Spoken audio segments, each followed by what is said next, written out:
Salut à tous, on se retrouve aujourd'hui pour une nouvelle vidéo tuto, cette fois-ci. Donc pour ceci, vous allez avoir besoin d'une papier pour aquarelle, de la taille que vous voulez,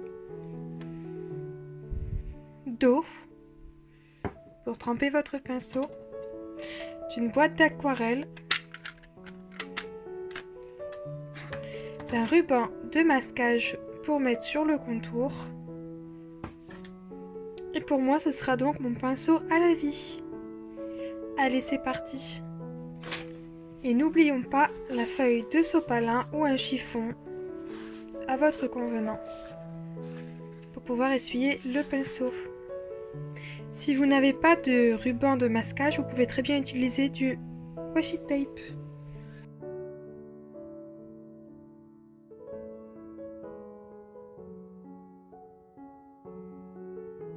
Donc là, ma palette est sale, je vais donc la nettoyer.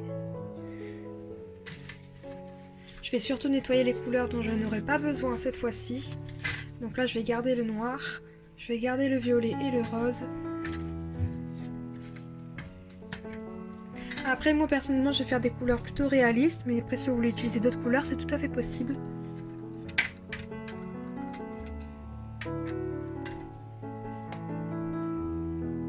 Alors moi personnellement, je vais utiliser la technique sur le mouillé sur mouillé.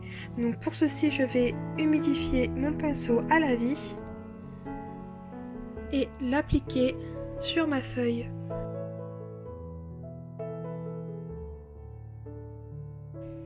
Donc une fois que ma feuille est mouillée, je viens chercher ma couleur. Donc moi je vais commencer par les contours qui sont donc les plus sombres. Je vais donc prendre du noir. Le fait de mettre du ruban de masquage permet à la feuille de ne pas gondoler, ou en tout cas évite qu'elle gondole trop. Donc là, comme vous voyez, d'habitude je la mélange sur ma palette, mais comme je veux des pigments assez fort concentrés, je vais directement prendre dans le godet afin de le disperser, le déposer sur ma feuille. Voilà. Je vais donc passer cette fois-ci au bleu. Je n'hésite pas à laisser un peu de noir pour que mon bleu soit bien foncé. Et je remets une couche de bleu. Ensuite, je vais partir sur du violet. Là, pareil, je n'hésite pas à le mélanger aux autres couleurs pour qu'il soit bien foncé.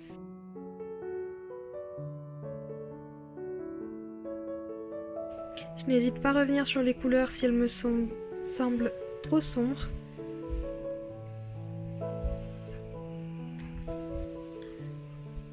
Comme je veux éclaircir de plus en plus en arrivant vers le centre, je fais attention à bien nettoyer mon pinceau et n'hésite pas à utiliser le mouchoir pour cela.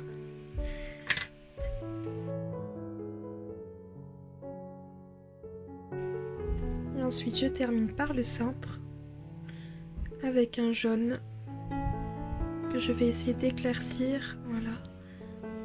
Alors si je vois que jamais je mets trop de pigments ou trop d'eau, je n'hésite pas à assécher mon pinceau et à venir ramasser les pigments. Voilà, donc là je vais essayer d'assombrir encore un peu plus les coins.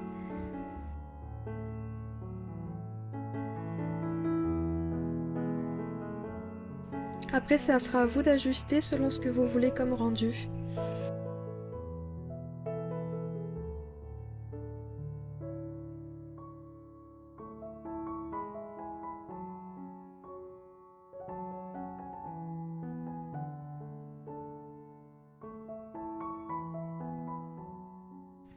Voilà, donc pour moi, je vais rester, je pense, sur ces couleurs-là pour le fond.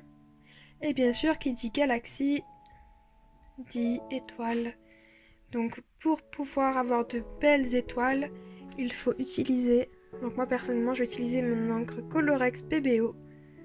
Mais pour que ça puisse bien se voir sur la feuille, il ne faut pas hésiter à attendre que ça sèche complètement. Allez, on se retrouve une fois que c'est complètement sec. Pour sécher, vous avez donc deux solutions. Soit vous attendez patiemment que ça sèche, soit vous êtes comme moi et vous n'aimez pas patienter, tout simplement. Vous êtes quelqu'un d'assez pressé. Donc moi, j'utilise le sèche-cheveux.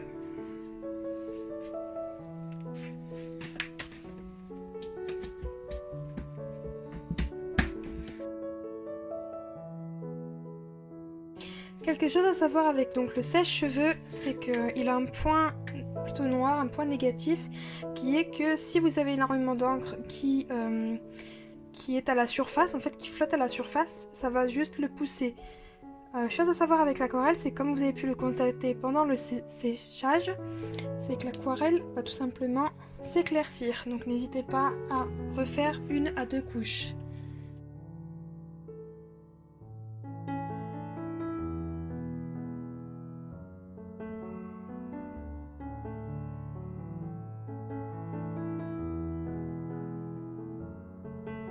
Voilà, donc une fois que votre toile est sèche,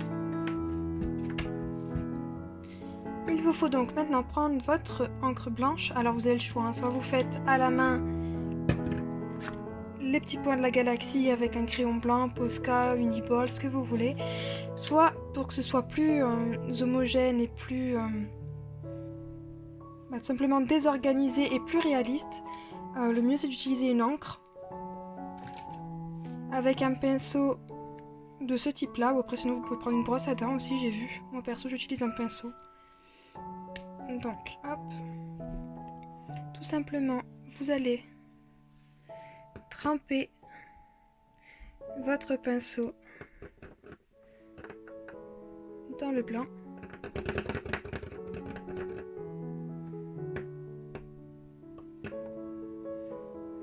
Et avec votre doigt, vous allez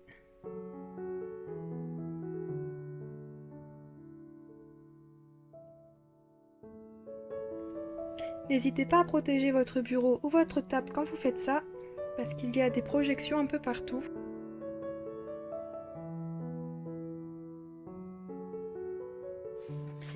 Une fois que c'est fait, donc comme moi vous pouvez avoir ce genre de traces, rien ne vous empêche avec un mouchoir humide de venir récupérer les traces un peu gênantes en tapotant. Alors pourquoi je tapote et je ne frotte pas? Tout simplement parce que je risque d'abîmer le papier. Voilà. Une fois que la peinture blanche aura séché, rien ne m'empêche avec mon Posca blanc de venir rajouter quelques petits détails.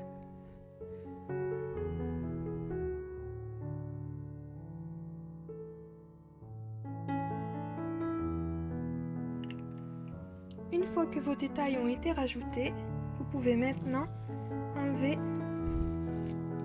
le ruban de masquage ou le washi tape selon ce que vous avez mis.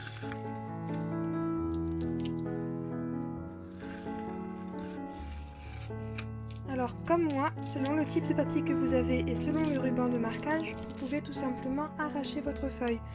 Alors, chose que je peux vous conseiller, mais que je ne fais jamais, mais du coup je me retrouve avec ce résultat là, vous pouvez tout simplement, avant d'utiliser votre scotch, le déposer sur un vêtement et ensuite le déposer sur votre feuille. Et ça évite que il y ait trop de colle et que ça arrache trop fort votre feuille ou que ça l'arrache tout simplement.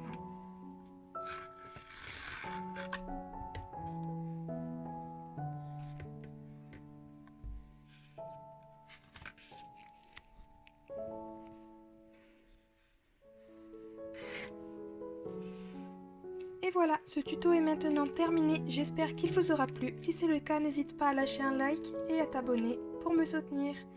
N'hésite pas à activer la cloche des notifications pour être informé de la sortie de mes prochaines vidéos. À la prochaine, bye.